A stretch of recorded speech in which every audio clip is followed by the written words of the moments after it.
class. I said that I would film chapter 8. Is Miss Trunchbull chapter 8? In my new hammock to Stanley today when I went to go and deliver his work pack. So here I am, carefully balanced in my hammock, so hopefully I don't fall out whilst reading to you the next chapter, called The Trunchbull.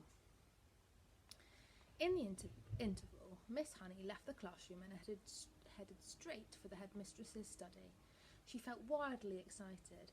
She had just met a small girl who possessed, or so it seemed to her, quite extraordinary qualities of brilliance. There had not been time yet to find out exactly how brilliant the child was, but Miss Honey had learnt enough to realise that something had to be done about it as soon as possible. It would be ridiculous to leave a child like that stuck in the bottom form. Normally, Miss Honey was terrified of the headmistress and kept well away from her, but at this moment she felt ready to take on anybody. She knocked on the door of the dreaded private study. "Enter," boomed the deep and dangerous voice of Miss Trunchbull. Miss Honey went in.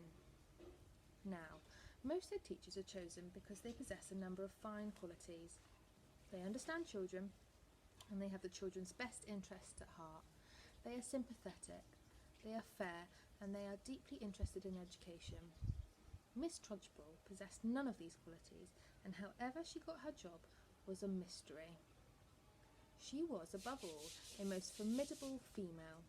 She had once been a famous athlete, and even now the muscles were still clearly in evidence. You could see them in the bull neck, in the big shoulders, in the thick arms, in the sinewy wrists, and in the powerful legs.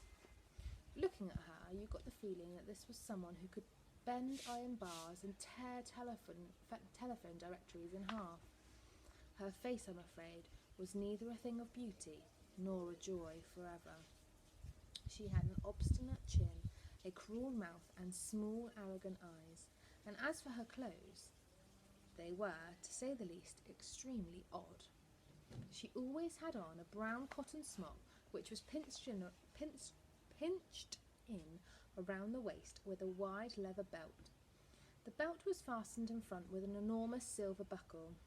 The massive thighs which emerged from out of the smock were encased in a pair of extraordinary breeches, bottle green in colour and made of coarse twill.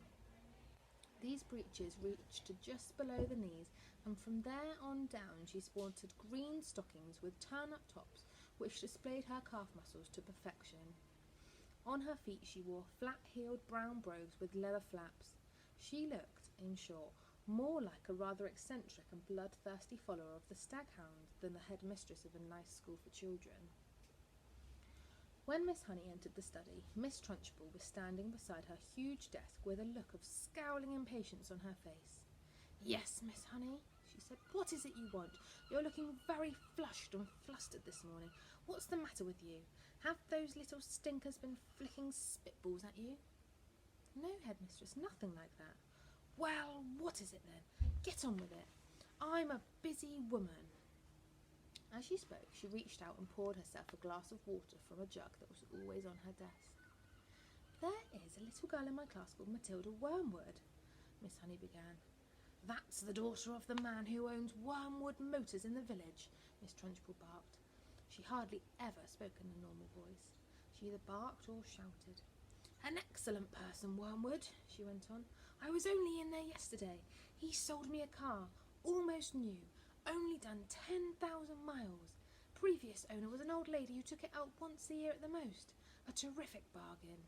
Yes, I liked Wormwood, a real pillar of our society. He told me the daughter was a bad lot, though. He said to watch her. He said if anything bad ever happened in the school, it was certain to be his daughter who did it. I haven't met the little brat yet, but she'll know about it when I do.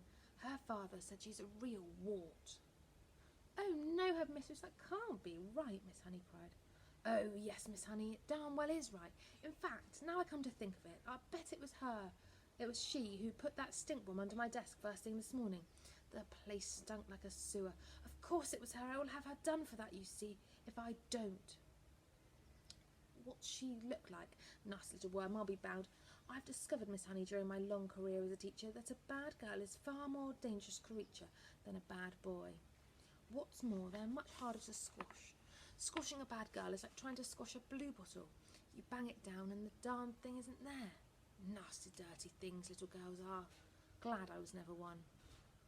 "Oh, but you must have been a little girl once, Headmistress. Surely you were." "Not for long anyway," Miss Trunchbull barked, grinning. "I became a woman very quickly."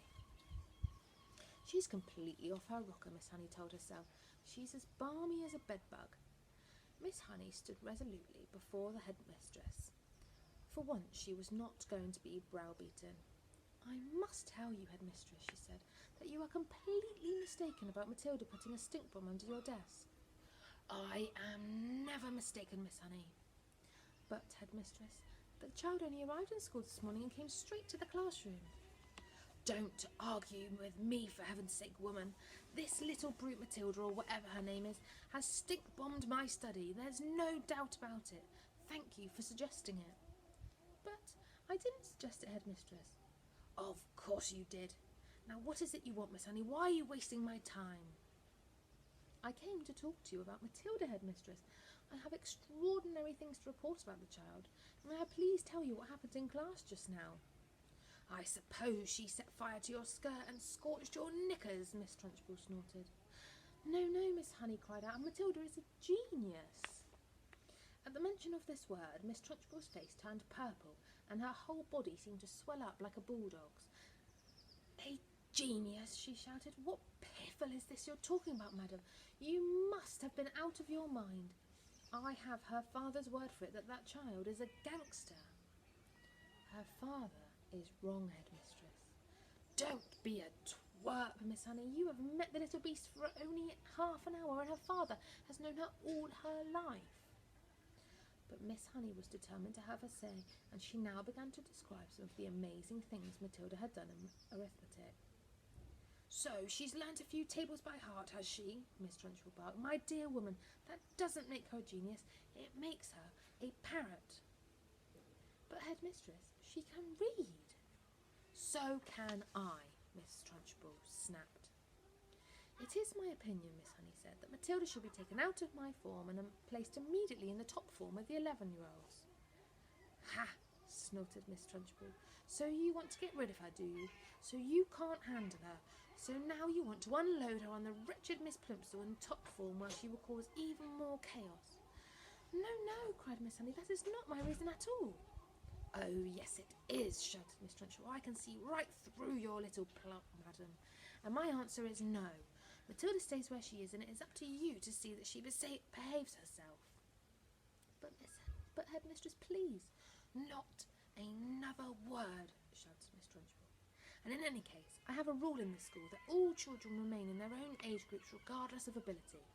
Great Scott, I'm not having a little 5-year-old brigand sitting with the senior girls and boys in the top form.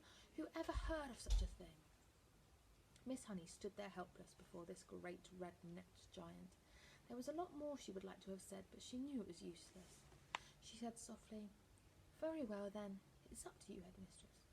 "You're darn right it's up to me," Miss Trunchbull bellowed. "And don't forget, madam, that we are here dealing with a little viper who put a stink bomb under my desk." "She did not do that, Miss Headmistress." "Of course she did it," Miss Trunchbull boomed. "And I'll tell you what. I wish to heavens I was still allowed to use the birchen belt as I did in the good old days. I'd have roasted Matilda's bottom for her so she couldn't sit down for a month." Miss Honey turned and walked out of the study, feeling depressed but by no means defeated. "I am going to do something about this child," she told herself. "I don't know what it will be, but I shall find a way to help her in the end."